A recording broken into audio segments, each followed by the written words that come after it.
One of the ways to get money into your solo 401k is through contributions. Let's talk about how to grow your 401k funds tax deferred or tax free.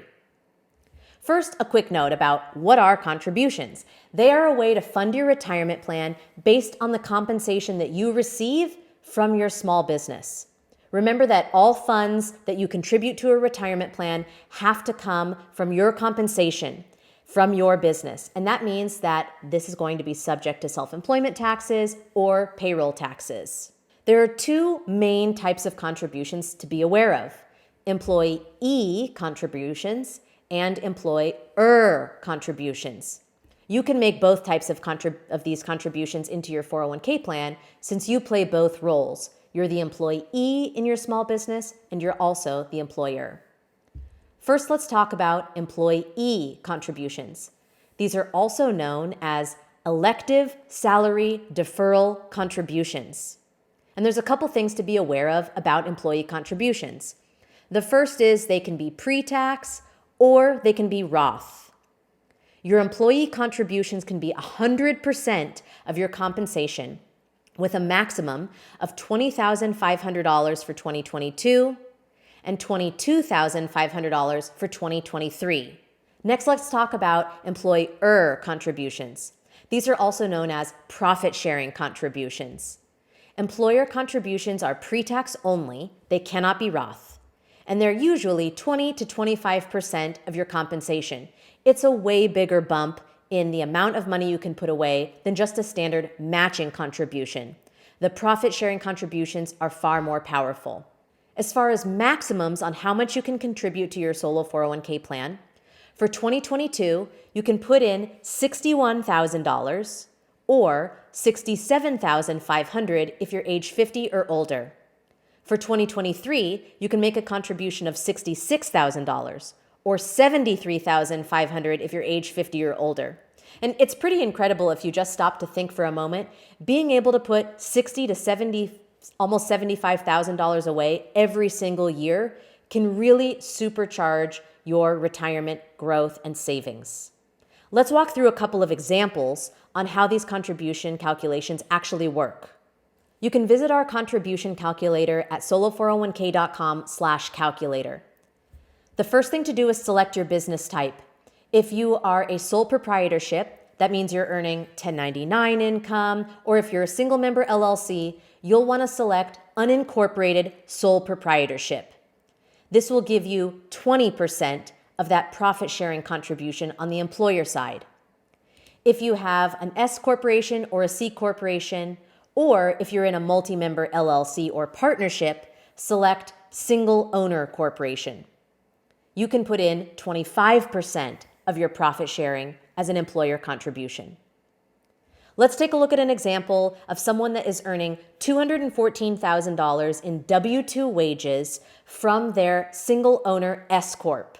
I talked to a guy the other day. His name is Raj. He's making pretty good money in his consulting business, bringing in about $200,000 in his W-2 wages, $214,000 to be exact. He's 48 years old, and we decided to plug in his contribution numbers. So we select single owner corporation. We put in his net income. In Raj's case, this means what he's showing on his W-2. And then we put in his age, 48. And we can see right here in the solo 401k plan, Raj is able to put in $61,000, and this can be tax deductible, into his solo 401k. I also talked to Annalisa, and Annalisa has a single member LLC.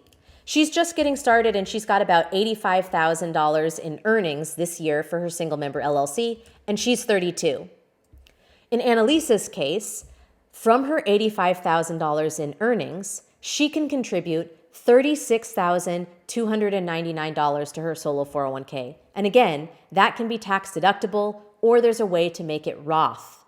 It's really incredible when you start to plug in these numbers on how much you can contribute. Now, there's another interesting type of contribution available in a solo 401k called a voluntary after-tax contribution.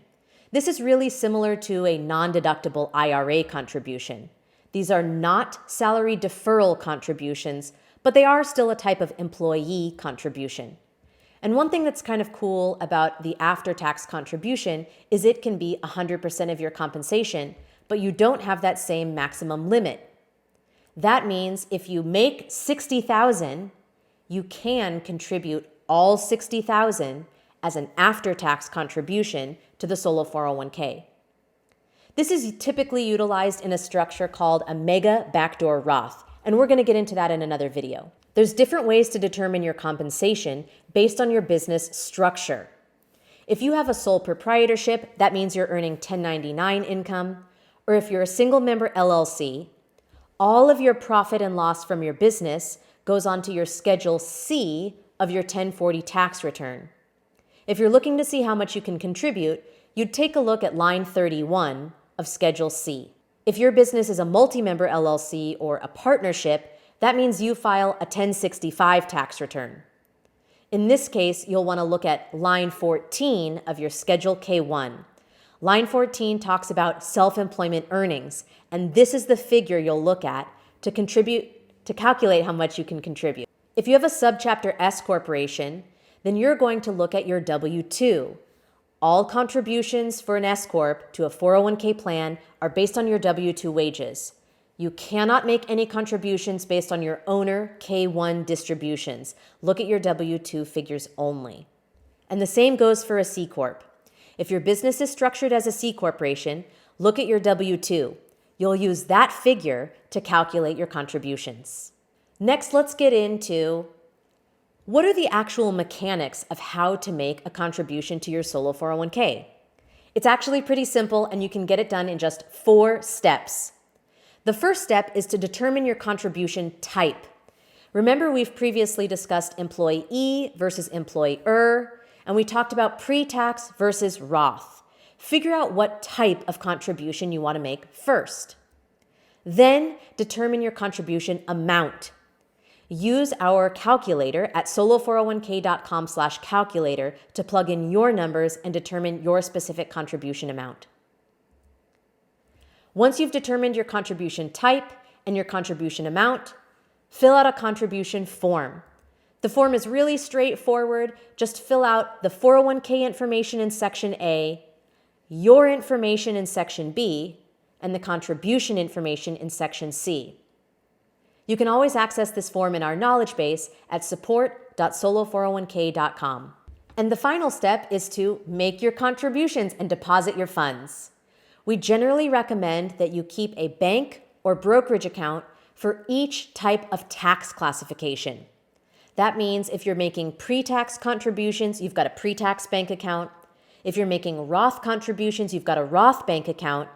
And if you're making after-tax contributions, you've got an after-tax bank account. Put your pre-tax contributions in the pre-tax bank account, your Roth contributions in the Roth bank account, and so on. If your spouse participates in your solo 401k with you, open a bank account for them for each of their tax classifications. This will make your record keeping much easier for your solo 401k plan. If you're opening your solo 401k towards the end of the year, then you will need to formally elect your contributions. What this does is document that you plan to make elective deferral, that's the employee contributions, to your solo 401k plan. You're notating how much you plan to contribute and making the fact that you want to make those contributions official. All you need to do to formally elect your contributions is complete a contribution form by December 31st. Share a copy of the form with your CPA, and you can even upload a signed copy to your 401k dashboard for safekeeping. Some people think that the employee salary deferral contributions need to be made by December 31st. If we go to IRS publication 560, we can see right here where the red box is around that center row, it talks about a defined contribution plan. And that's what the solo 401k is, because you're defining how much you can contribute to the plan. And as you can see right from the IRS, it says the last date for contribution for elective deferrals is the due date of the employer's return, including extensions. What that means is if you're opening your solo 401k towards the end of the year, you have more time. All you need to do is complete the contribution form to make things official, and you have up until you file your taxes to actually deposit those funds into your bank or brokerage account for the solo 401k. I hope this contribution walkthrough has been helpful. Let us know if you have any questions, and congratulations again on opening your solo 401k.